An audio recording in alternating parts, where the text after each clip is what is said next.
Good evening, ladies and gentlemen, and welcome to tonight's Q&A exclusive special event, where we will be focusing solely on Australia's power supply, talking all things nuclear and wind power. As some of you may be aware, the Australian government is investigating the legitimacy of rolling out an offshore wind program in South Australia, and we are the team that have been given the nod to make this dream a reality. Hi, my name's Nick Graham. I'm the project manager for this undertaking, and tonight I'll be your host, joining you in the studio. I've also got two of my esteemed colleagues on the phone to assist me with any of your questions. We have Nick Savas, our Chief Technical Officer, and Thomas Flood, our Head of Engineers. Between the three of us, we'll do our best to answer all of your nuclear and wind energy questions and tell you why we believe the approach we are proposing to integrate SMR with offshore wind farms will provide the best, most reliable energy to the Australian people. We've only got limited time tonight, so I'm going to hand it straight over to the audience and go to our first question from Josh, who hails from Adelaide. Take it away, Josh. Can wind energy or any other form of renewable energy actually create reliable baseload power without the use of battery or storage technology? Thanks for your question, Josh. I might pass you on to Nick to tackle this one. I guess this would be referring to what happens when the wind stops blowing. It would be silly to say that wind power alone is a reliable source of baseload power. Unlike coal and nuclear plants which can provide a constant power output, wind farms are dictated by the wind which we cannot control. The variability that exists in the wind energy is so high in fact that with every wind farm we must have some kind of fossil fuel power plant backup on standby for when the wind dies down. If you look at the graph I'll have up here, the wind farms in Britain were outputting 100 times more energy at the start of one day as compared to the end of it. This just emphasises the necessity for non-renewable baseload power, which for our case would be a nuclear SMR. However, wind can be a reliable source of power when it's used as a fuel saver. Clearly, wind cannot totally replace fossil fuel and nuclear plants, but it can definitely improve the environmental impact.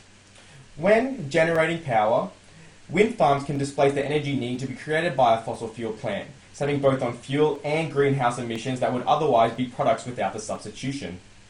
These balancing acts can provide stable and significantly cleaner power, meeting the proposed renewable energy goals that we have set forth and providing essential infrastructure for the full transition to renewable power in the future.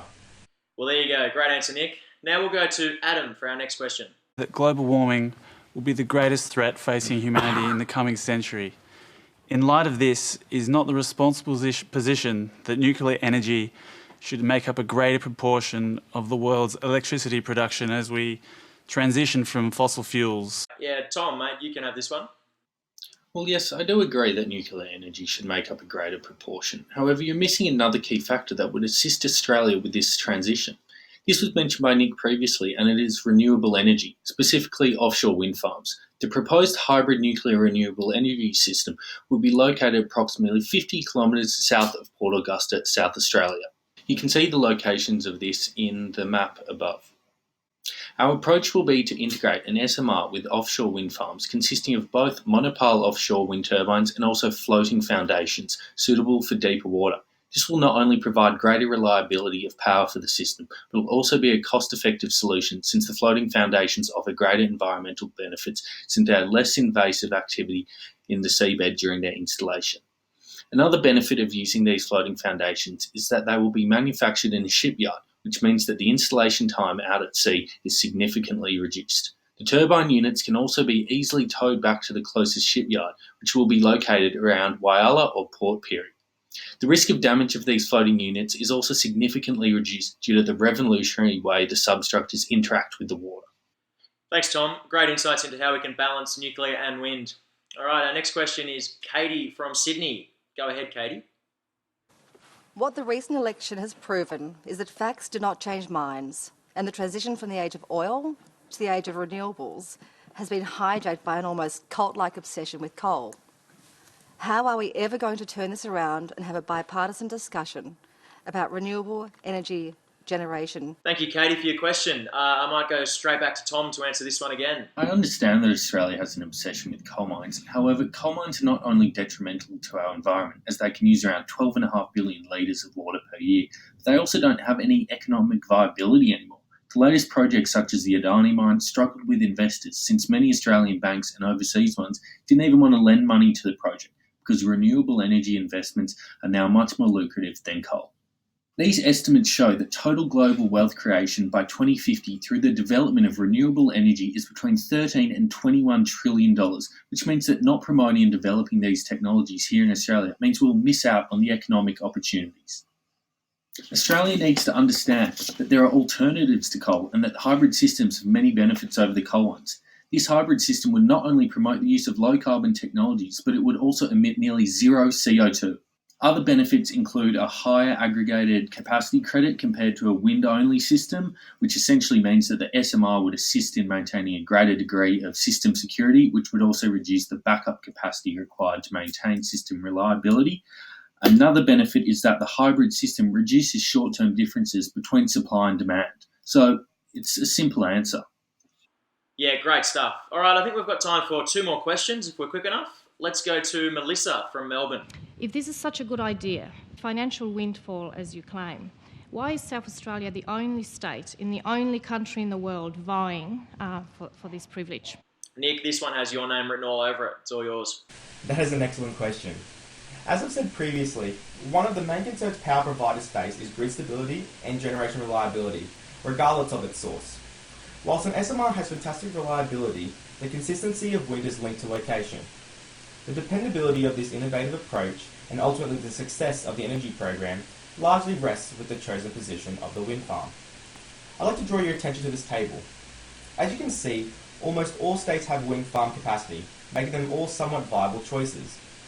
Most of these current wind farms power their respective states, and with energy loss of the transmission being high, it would be impractical to place them elsewhere.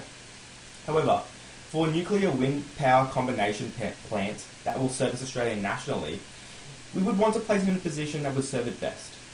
South Australia rests at the top of this list, providing over 1/3 of Australia's wind power last year and boasting over 50% of Australia's installed wind capacity. This is because South Australia wind farms are able to exploit a naturally occurring phenomenon known as the Roaring Forties, due to its geography as seen in this picture.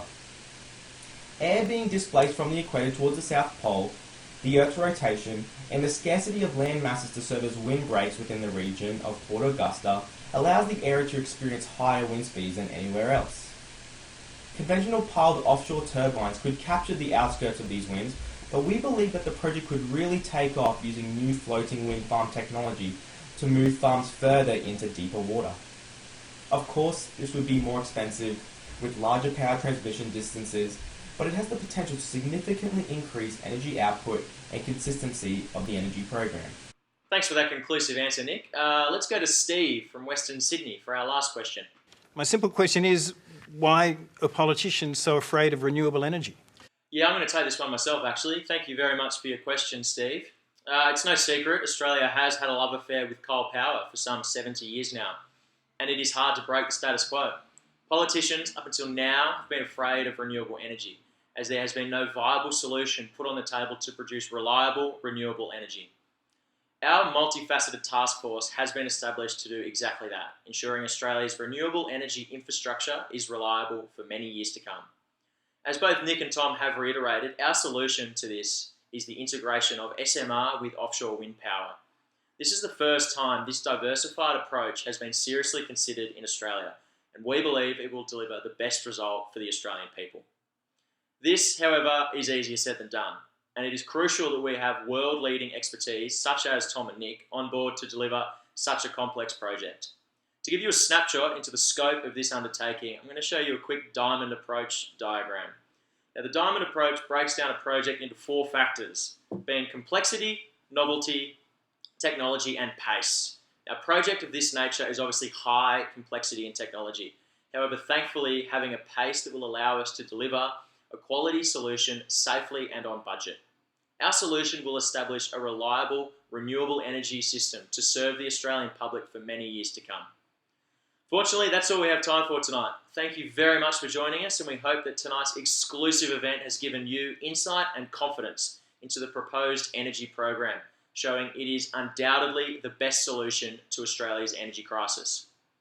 Tune in next week to join Tony and the panel, where they will be discussing special needs education in Australia, the closure of Uluru, and the current racehorse industry investigation. Thank you and good night.